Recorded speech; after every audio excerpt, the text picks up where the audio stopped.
diante dessa pressão significativa de uma parcela relevante da sociedade. Quando eu digo relevante, não que tenha mais importância, mas que muitas vezes tem mais força política, mais representatividade do que aqueles que estão sendo acusados. E nesse contexto de investigação de organizações criminosas, é muito frequente que as testemunhas sejam exclusivamente agentes de segurança pública. Sejam policiais civis que procederam à investigação, sejam os policiais militares que realizaram uma apreensão, uma prisão em flagrante. E se busca, com isso, afirmar que se procedeu ao contraditório, que as provas foram produzidas em juízo e, portanto, existe contraditório. Mas isso é uma falácia, né? Uma impostura jurídica, acreditar que existe o contraditório com relação a um elemento produzido no inquérito policial apenas porque o policial sentou na cadeira de testemunha e se perguntou: isso aconteceu mesmo? Sim. Então agora isso está judicializado, agora existe contraditório. É uma forma também de subverter o próprio artigo 155, a ideia de que as provas têm que ser produzidas em contraditório, aqueles elementos que foram produzidos na fase de investigação só podem ser utilizados quando corroborados por elementos judiciais, e daí simplesmente se traz aquela pessoa que realizou a investigação ou que praticou qualquer ato para confirmar que isso foi feito em juízo. E como é que se vai, por exemplo, o delegado de polícia senta e diz: não, uma testemunha que não quis se identificar, nós não podemos dizer quem é, nos disse que fulano é integrante de uma organização criminosa. O contraditório em relação ao delegado não permite que se faça perguntas a essa testemunha, nem mesmo que se contradite essa suposta testemunha que se vislumbrou. Ou seja, não existe de fato contraditório que se pretende conferir com a prática desses atos. Dentro dessa ideia de agente de segurança pública legitimando sua própria atuação, especialmente quando a gente sabe que é evidente que os policiais eles não estão impedidos de prestar depoimento como testemunhas, né?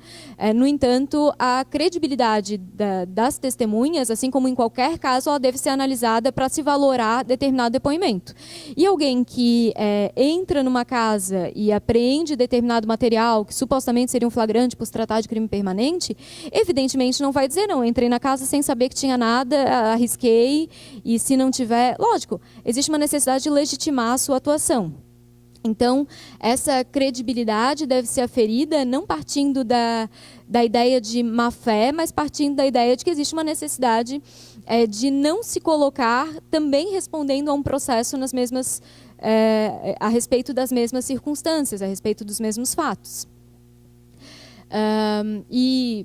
Se costuma falar, né, que os policiais gozam de fé pública e, portanto, se presume a veracidade daquilo que estão dizendo.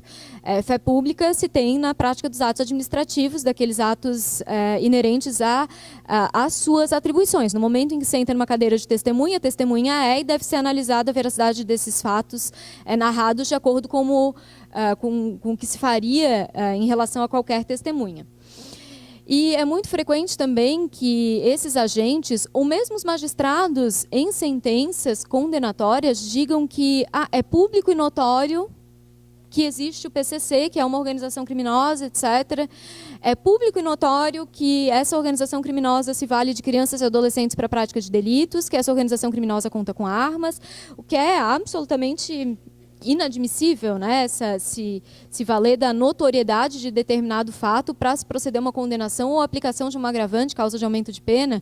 Eu só posso dizer que é notório que 25 de dezembro algumas pessoas comemoram o Natal, não posso nem dizer que é todo mundo, né? Então, a não ser que sejam fatos assim, não se pode falar dessa notoriedade, especialmente quando se trata de agravar uma situação de um acusado.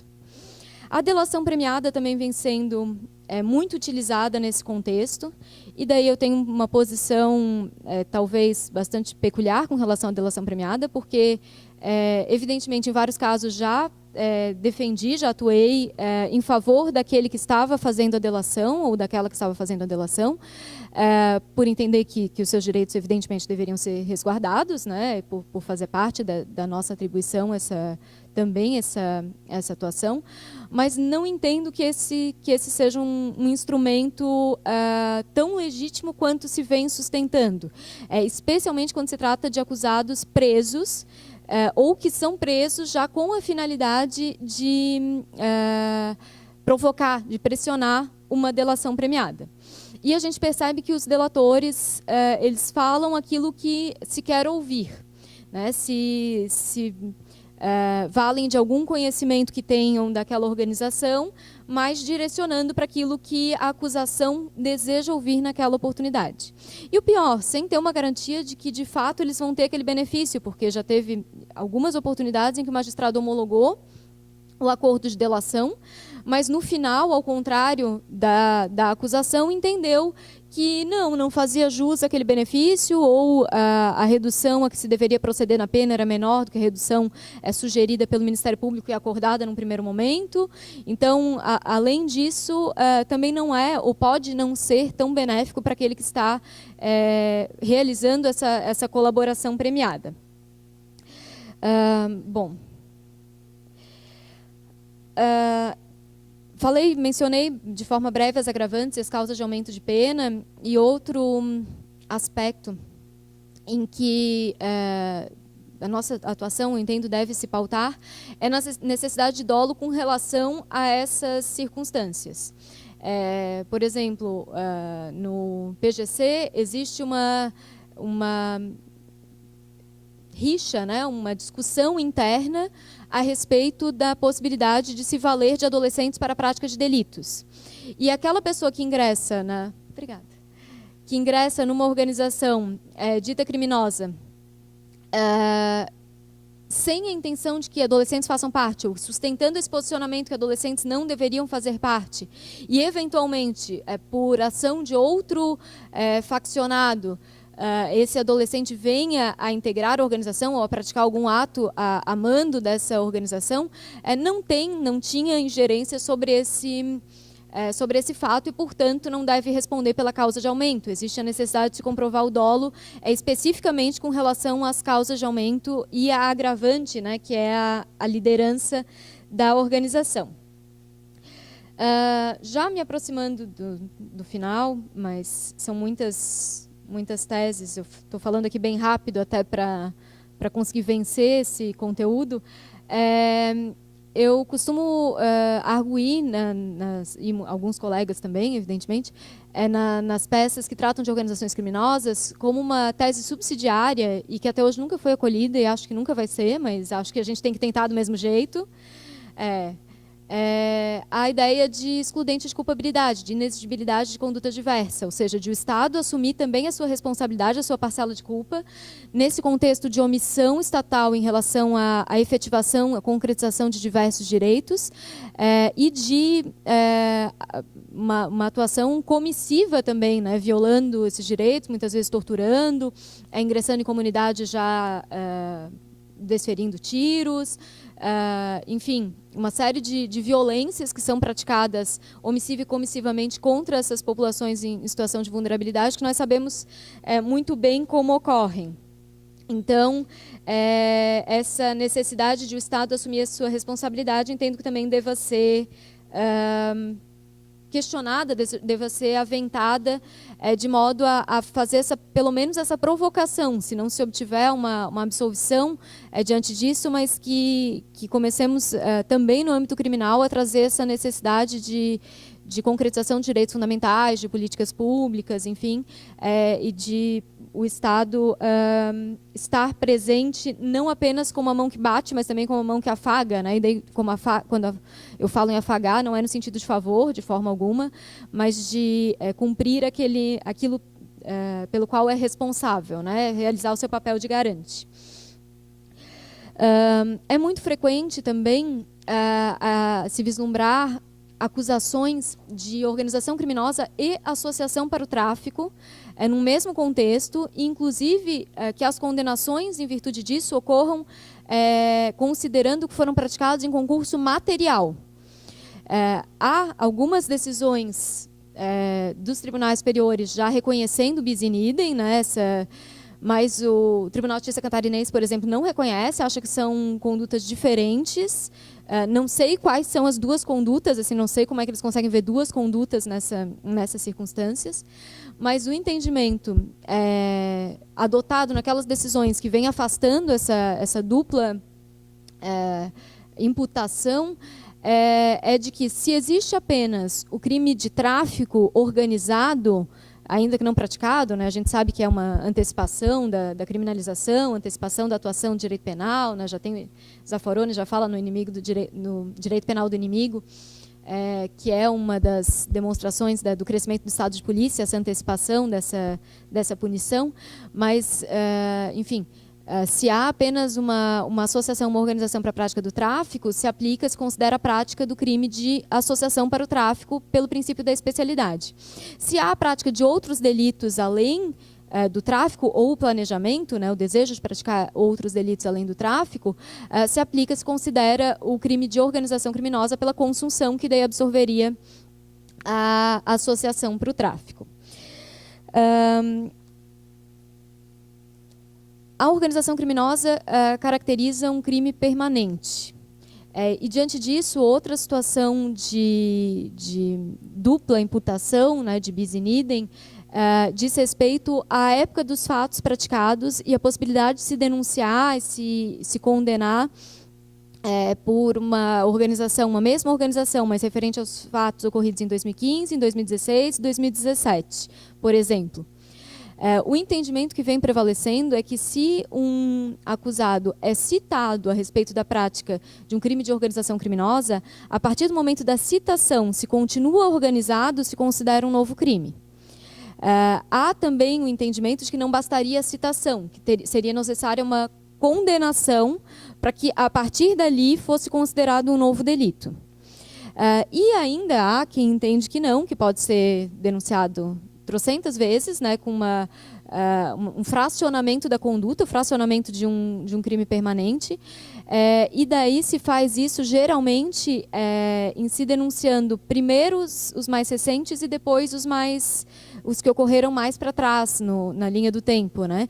Então, se denuncia agora uma organização criminosa por existir em 2017, depois se formula a mesma denúncia, mas com relação a 2016, e assim voltando no tempo, se fracionando mesmo. E qual seria essa fração? Seria ano? Seria semestre? A lei prevê um aspecto temporal, essa limitação? Não existe, né? Então, sempre vai caracterizar bis in idem, e é algo que a gente precisa também combater, e há uma certa dificuldade no reconhecimento dessa litispendência, da coisa julgada.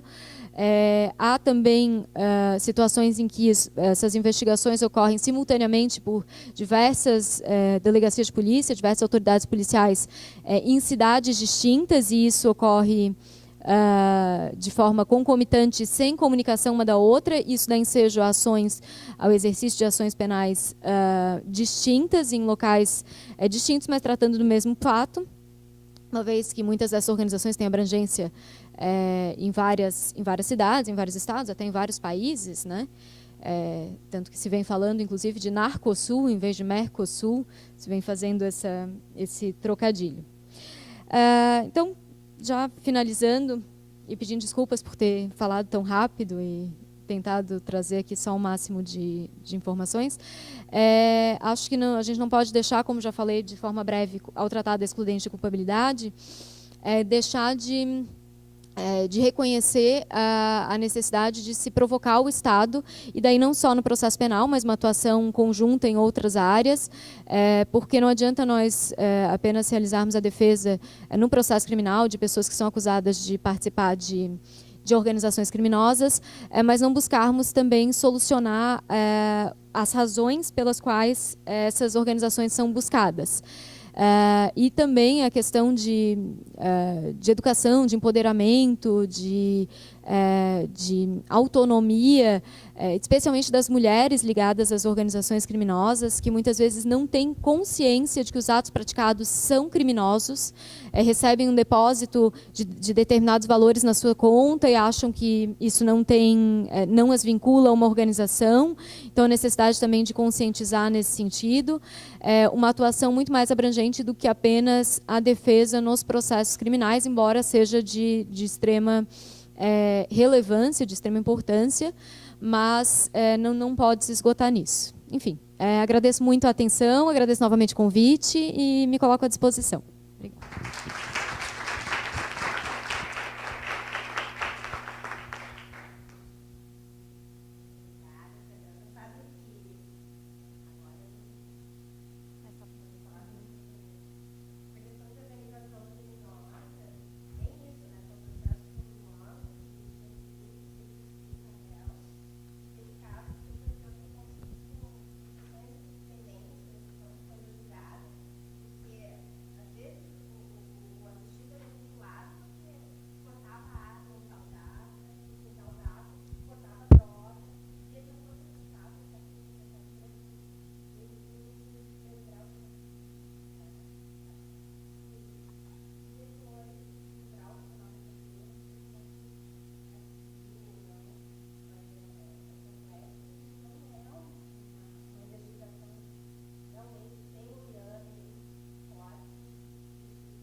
Bom dia, meu nome é Atanásio, sou defensor público federal aqui no Rio Grande do Sul.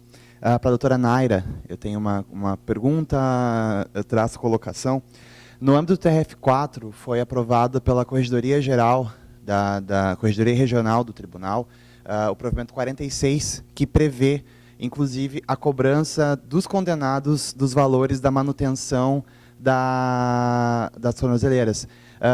A aplicabilidade disso para condenados, eu achei até pelo próprio provimento, achei um tanto complicado, porque me parece que seja um pouco mais voltado para a questão de medida cautelar, alternativa à prisão, mas em dois casos meus, minha lotação em Uruguaiana houve aplicação aos condenados.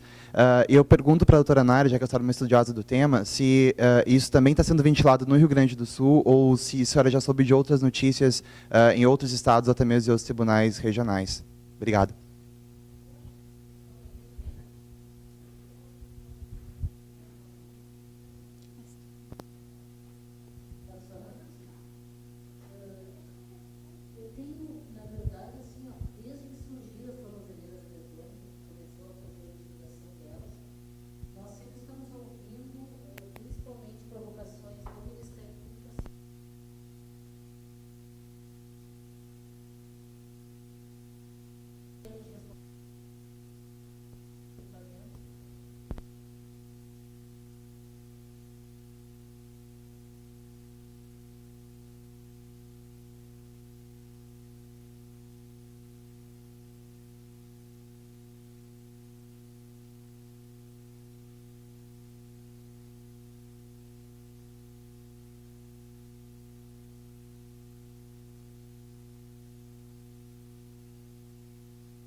Eu. Para o Antônio. Queria que você falasse um pouquinho do cumprimento das sentenças da corte, principalmente se vocês fazem um acompanhamento nos países e como isso é feito. Desculpa, eu não falei quem eu sou, né? Desculpem. Bom dia a todos. Elisa, defensora no Rio de Janeiro.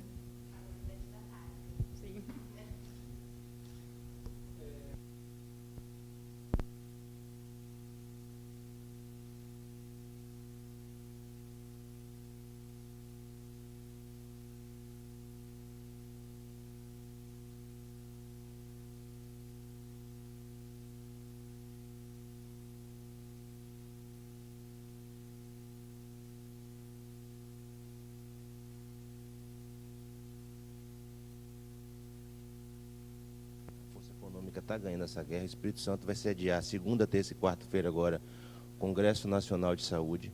O Congresso é todo voltado à fala do poder econômico, né, da redução de gastos. Não é facultada a fala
Mais perguntas?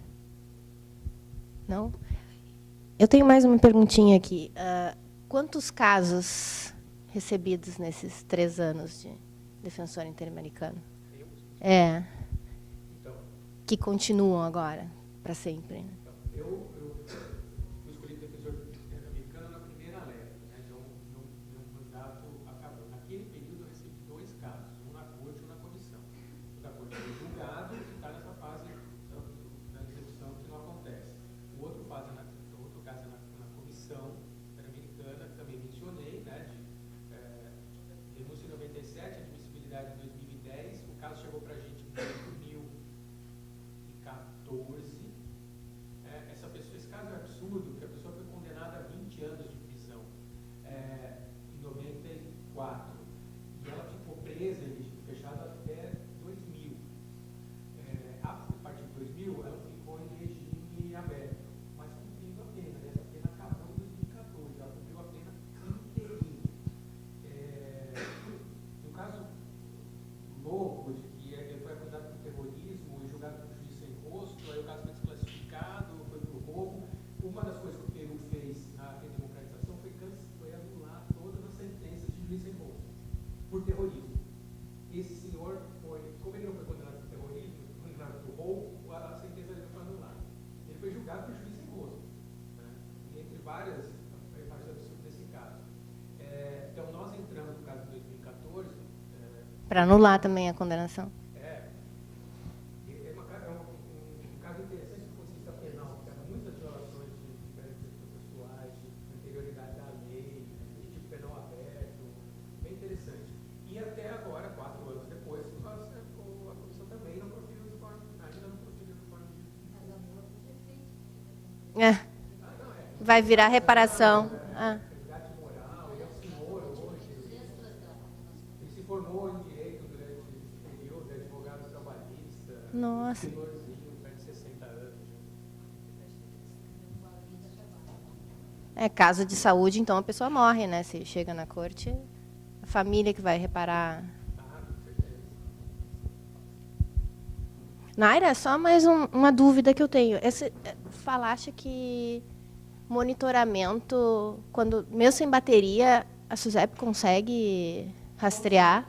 Sabe que nós tivemos essa preocupação quando as primeiras fugas foram notadas no sistema e vinham para nós fazermos a defesa. E é uma descrição. O tempo aqui é pequeno pela abrangência dos temas que nós 3 temos para externar pela nossa experiência. Ali os presentes. Então, houve um período em que começou a se discutir a questão se havia a possibilidade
Enquanto não tem vaga, fica no fechado. Não, aí é aquela opção que vocês lembram da questão da saúde.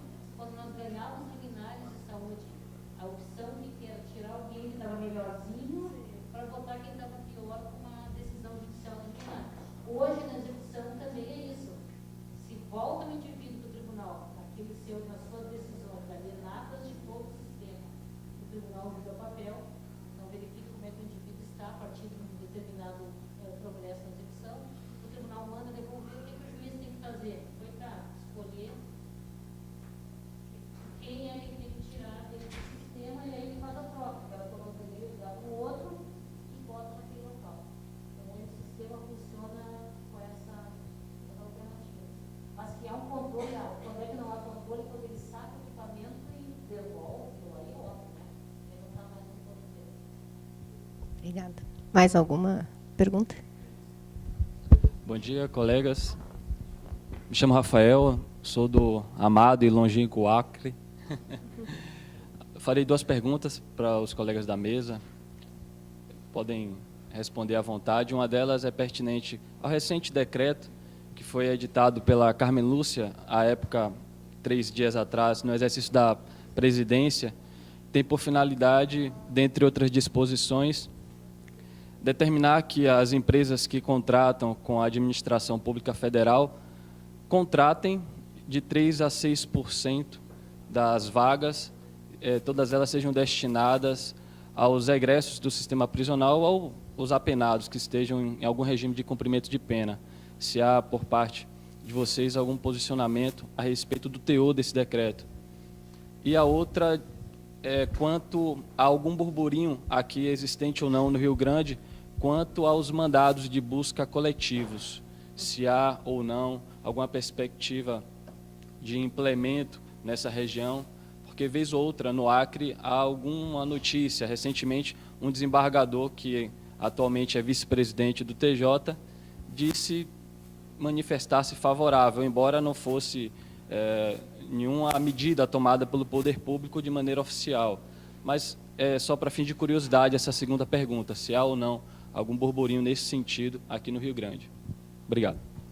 Rio Grande ou Santa Catarina, né? Eu acho que é... Isso, valendo já para toda a região sul, por favor. Respondendo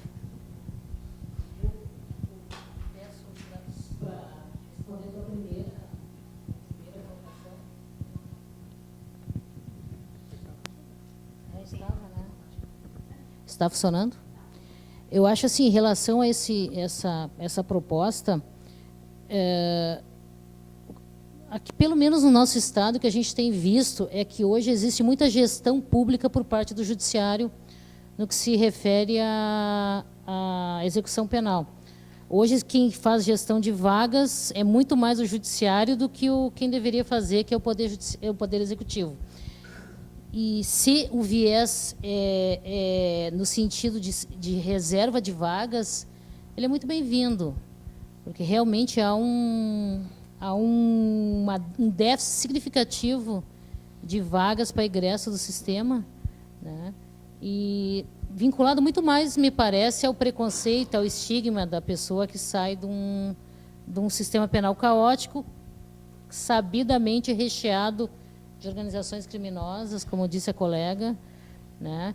E com dívidas em relação a essas pessoas com lideranças, com planejamentos estratégicos de trabalhos internos e externos que a gente está acostumado a ouvir, né? Eu só espero que tenha uma eficácia na vida real, né? Que não se reserve só um momento de gestão pública enquanto está no exercício da presidência da República. Realmente eu espero que tenha uma eficácia, que se as empresas tenham vontade de fazer essa reserva de vagas.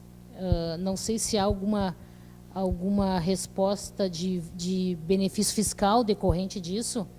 Talvez, se houvesse, teria uma simpatia maior, né, na eficácia, né? Lamentavelmente, tanto que o que se verifica hoje, na maioria das pessoas que estão exercendo alguma atividade laboral, em decorrência do parentesco. Os parentes dão emprego, o parente tem uma atividade que dá para colocar mais um e coloca aquele... E tanto que isso, no início, alguns anos atrás, a gente discutia muito com os juízes, porque eles entendiam que não haveria uma fiscalização. Se o parente está dando emprego, pode ser que seja só para botar um nome e deixar aquele indivíduo fazer o que quiser. Só que se conseguiu demonstrar que, lamentavelmente, não existe vaga de trabalho suficiente, nem para quem não tem antecedentes criminais, muito menos para aquele indivíduo que tem uma farta lista de antecedentes, ou saiu de um cárcere. Então, a minha visão é positiva, só espero que tenha uma eficácia no nosso dia, na vida real.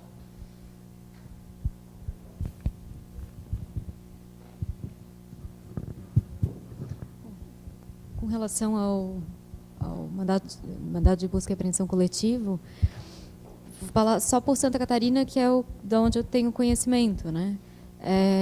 Não me deparei com nenhum expedido, com nenhuma determinação judicial nesse sentido, mas, como bem colocaste, existe um burburinho. Assim, vários magistrados já manifestaram interesse em fazer, acho que ainda não tiveram coragem, talvez, para implementar, tanto coletivo quanto genérico, e eles se mostram, em regra, favoráveis a esse tipo de medida. Afinal, precisamos combater o crime, né?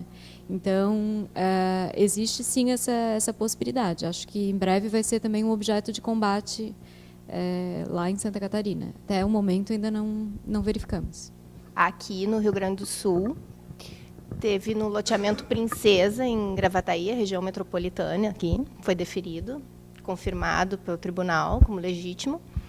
E depois, aqui em Porto Alegre, tem um camelódromo, um centro de vendas populares, né? E tem um camelódromo, que é conhecido, e que foi também representado pela autoridade policial para mandado de busca coletivo, porque esse camelódromo teria indicações de que teria muito receptadores, né, de objetos ilícitos, e a juíza indeferiu o mandado. O MP recorreu, o tribunal manteve a ilicitude. Então, temos dois exemplos ali, um que foi vetado, e eu sei, né, do meu conhecimento, e outro que foi autorizado. Que é uma violação tremenda, né, porque pode haver, sim, né, pessoas que estejam cometendo crimes, mas e tantas outras, né, que estão ali vivendo sua vida honesta, trabalhando, tendo seu comércio. Mais uma violação de direitos fundamentais. Encerramos? Sem perguntas?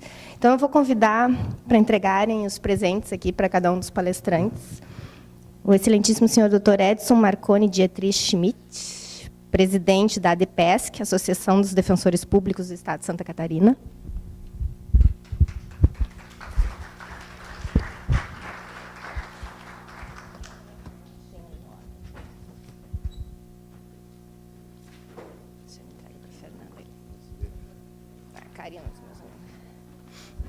Pode deixar.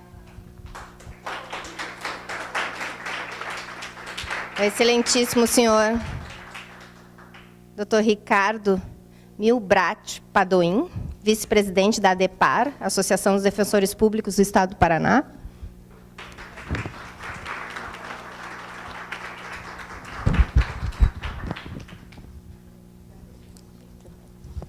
Está pesadinho.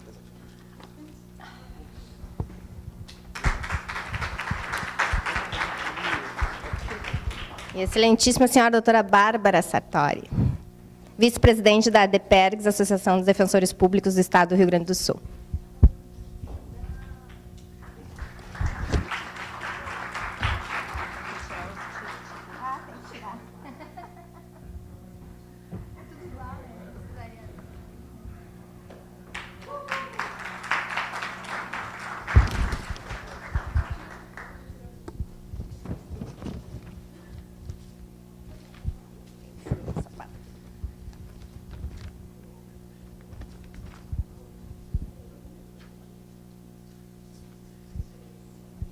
Então, até de tarde, né, pessoal?